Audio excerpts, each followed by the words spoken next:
Fala galera, tudo bem com vocês? Então, no vídeo de hoje eu vou falar sobre regeneração muscular. Eu decidi expandir um pouco o conteúdo do canal, né? É um canal, né, que começou apenas com assuntos sobre bioinformática estrutural, mas como eu tenho experiência também no laboratório, né, e eu trabalho com alguns temas que eu acho que seriam interessantes passar aqui para o canal, né? Então eu decidi expandir o conteúdo do canal, não apenas falar sobre bioinformática estrutural, ainda será o conteúdo principal, né? Ainda vou postar muitos vídeos sobre isso, mas eu também gostaria de falar sobre biologia muscular, né? Que é a experiência que eu tenho, né? E também sobre vida acadêmica, né? Sobre como elaborar um projeto de pesquisa, por exemplo, como se candidatar a um processo seletivo de mestrado. Então eu vou trazer conteúdos mais diversificados ao canal. Mas vamos lá, vamos começar. Eu vou falar um pouquinho sobre a regeneração muscular. Bom, o músculo estriado esquelético, ele tem a capacidade de se regenerar após um dano. Aqui inicialmente observamos a imagem do músculo, um corte transversal, né? Uma microscopia com coloração de hematoxilina e eosina. Observamos aqui um músculo nesse corte transversal, né? Um músculo aqui, a diferentes fibras musculares, né? Com os espaços correspondendo principalmente ao tecido conjuntivo que envolve o músculo e os núcleos de forma periférica nessas células, né? E essas células são multinucleadas. Aqui observamos o músculo antes do dano. 3 dias após um dano, observamos um grande filtrado de células inflamatórias, né? E de células progenitoras musculares que vão dar origem ao tecido muscular, né? 5 dias após o dano, já observamos um aumento do número de células musculares e também uma diminuição do infiltrado inflamatório, né? Que são principalmente aquelas células neutrófilos, macrófagos, que eu vou falar posteriormente. E com 10 dias observamos que o músculo foi praticamente completamente regenerado. Observamos núcleos centrais ainda, né, que posteriormente, né, vão para a periferia das células e, né, com 10 dias praticamente o músculo completamente regenerado. Agora vamos observar de uma forma mais a nível celular, né? Para que ocorra esse processo de regeneração do músculo estriado esquelético, células progenitoras musculares, são células-tronco ali quiescentes, né? Ou seja, são células ali que ficam paradinhas, né? Entre o sarcolema, ou seja, a membrana celular das células musculares, e a lâmina basal. Então, essas células ficam localizadas nessa interseção, né? E essas células são chamadas de células satélites. As células satélites, elas são ativadas após um dano. Elas expressam um fator chamado PAX7. Esses fatores aqui, o PAX7, MioD, miogenina, MFR4, eu não vou me aprofundar muito nesse vídeo, né, mas são fatores regulatórios miogênicos, ou seja, são os genes que vão ser responsáveis por, basicamente, pelo destino celular dessas células, né? Então, inicialmente, essas células satélites estão ali no estado de quiescência. Ao ocorrer uma lesão no músculo, essas células vão ser ativadas e vão ser chamadas de mioblastos. Os mioblastos, por sua vez, uma pequena parte dessa população volta a um estado de quiescência, né? Para manter ali um pool de células satélites que permita reparar futuras lesões, né? Porque assim, se toda a população de mioblastos saísse de ciclo celular e entrasse na fase de miócitos, que são as células que vão se fundir, né, originar os músculos, não teria mais essas células e não seria possível regenerar futuras lesões. Então, essas células satélites ativadas, né, chamadas de mioblastos, elas iniciam um processo de proliferação, né? Elas começam a se multiplicar, né? Elas entram em ciclo celular, elas migram para o local da lesão, né? Que também é importante. Isso tudo são mediados por alguns sinais, né?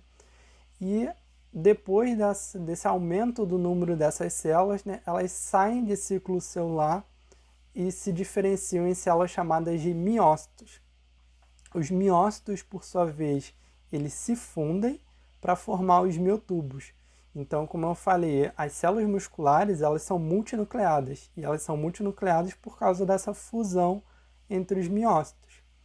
E esses miócitos, essa fase é chamada de fase de diferenciação, né? A diferenciação inicial, quando diferencia de mioblasto para miócito, e a diferenciação tardia, né? Quando vai ocorrer essa fusão entre as células, né? E a formação dos miotubos.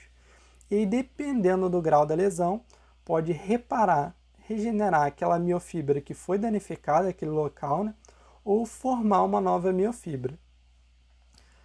E existem algumas células, né, especialmente as células do sistema imunológico, que podem participar desse processo, como os macrófagos. Os macrófagos chegam ao local da lesão, né? Já existem alguns macrófagos residentes, né? Mas monócitos também são recrutados, né?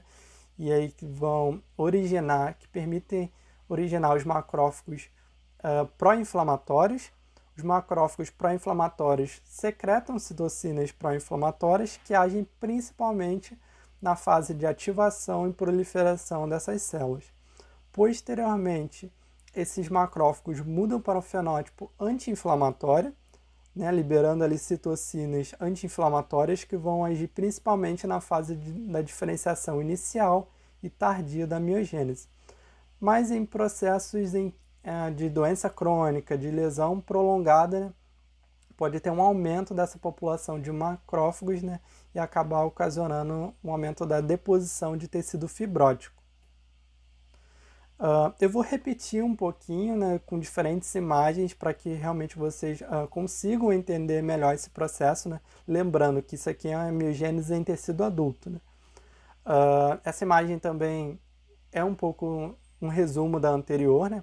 Aqui os progenitores embriogênicos, eu não entrei muito nessa questão, né? Mas existe também a miogênese embrionária e a miogênese fetal, né? Que aí vai acontecer a partir desses progenitores embriogênicos, mas já no tecido adulto vai ter aquelas células-tronco satélites, né, que nem eu mencionei, uma parte da população elas vão ser ativadas, né, e aí passam a ser chamadas de mioblastos, e uma parte dessa população volta ao estado de quiescência, né, para que mantenha ali uma população de células satélites que permitam reparar futuras lesões, né.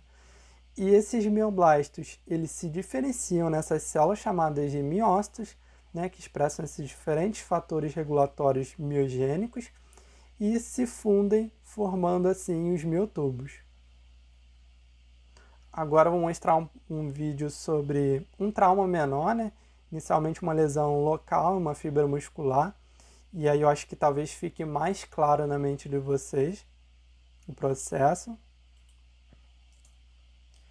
Aqui a célula satélite, né, localizada acima da membrana do músculo, e aqui a lesão na fibra muscular, né?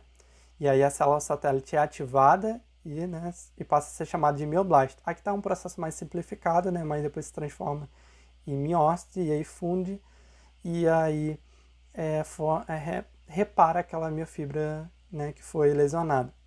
E aí, como eu falei, uma parte da população ali volta a um estado de quiescência. E agora um exemplo de um trauma maior, né? Uma completa destruição da fibra muscular, né?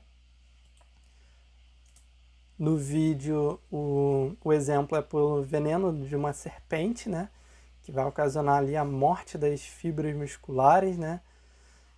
E aí essa morte, né, também vai levar à ativação das células satélites, né, que passam a fazer aquele processo, né, de mioblastos, né, e vão iniciar a proliferação, a migração, e aí os macrófagos, né, vão fagocitar esses debris celulares, né, e também vão participar dessa miogênese. E aí, enquanto isso, esses mioblastos, né, vão ali originar os miócitos, que por sua vez vão se fundir e formar aqui as miofibras, né, como podemos ver que ocorre o reparo, né, dessas fibras musculares com o tempo, né. Agora falando sobre as células envolvidas, né, do sistema imunológico envolvidas nessa regeneração muscular, como eu falei sobre os macrófagos, né, inicialmente tem uma população ali de mastócitos que agem principalmente no estágio da ativação, né. Células polimorfonucleares também chegam ao local e também participam desse processo inicial da miogênese, de ativação de células satélites, da proliferação dos mioblastos. Células polimorfonucleares, como, né, os neutrófilos, né, que chegam ali mais ou menos com um dia, né, entre 12 e 24 horas, né, após a lesão. E depois vai ter uma predominância da população de macrófagos pró-inflamatórios, com um pico ali em 3 dias, né, mas aparecendo ali com um dia e até mais ou menos 5 dias. Posteriormente, esses macrófagos, né, mudam para um fenótipo anti-inflamatório por volta ali dos 3 dias, com um pico entre 5 e 7 dias, né, e age especialmente na diferenciação e fusão dessas células e também no crescimento dessas células. Então, por hoje é só isso, né? Então, eu espero que vocês gostem do vídeo, curtam, compartilhem e me falem, né, se vocês gostaram dessa nova proposta do canal, né? E é isso, gente. Tchau!